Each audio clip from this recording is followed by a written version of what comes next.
Sa nagpapatuloy na issue ng agawan sa Embo Barangay, nakatakdang maghain ng kaso ang kampo ni Makati Mayor Abby Binay laban sa lokal na pamahalaan ng Taguig. Kaugnay ito ng inilabas na temporary restraining order ng Taguig RTC, bagay na ayon kay Binay ay tila politically motivated. Una sa balitang yan si Kyle Bulyas. Inihahanda na ng lokal na pamahalaan ng Makati City ang mga kasong isasampa nito laban sa lokal na pamahalaan ng Taguig City. Kaugnay pa rin ito ng usapin sa mga embong barangay mula sa Makati na sakop na ngayon ng jurisdiksyon ng Taguig. Sa panayam ng DZRH News kay Makati Mayor Abby Binay, sinabi nitong pinag-aaralan na ng kanilang legal counsel ang mga kasong kanilang isasampa.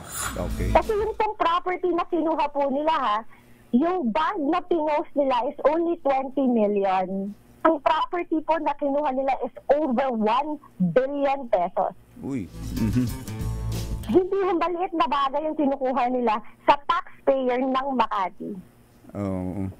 Okay. Hindi yung biro yung ginawa ng court 1 B in asset. Almost 1.8 B.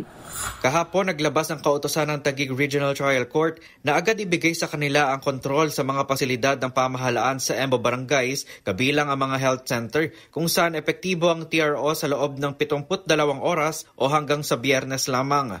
Kinwestiyon ito ni Binay at sinabing kung nais talagang tulungan ng Taguig ang mga taga-Embo, bakit nitong Lunes lamang sila naghain ng kaso sa korte? Ani ay mistulang politically motivated ang hakbang na ito gayong nagsampa sila ng kaso sa korte isang linggo bago ang eleksyon. Bukod dito, muling ikiniit ng Makati LGU na ang desisyon ng Korte Suprema noong 2021 at naging epektibo noong September 2022 na ilipat ang 10 Embo Barangay sa Taguig ay usapin lamang ng jurisdiksyon at hindi ownership. Para sa MBC TV Network News, ito si Kyle Bulyas ng DZRH, una sa Pilipinas, una sa Pilipino.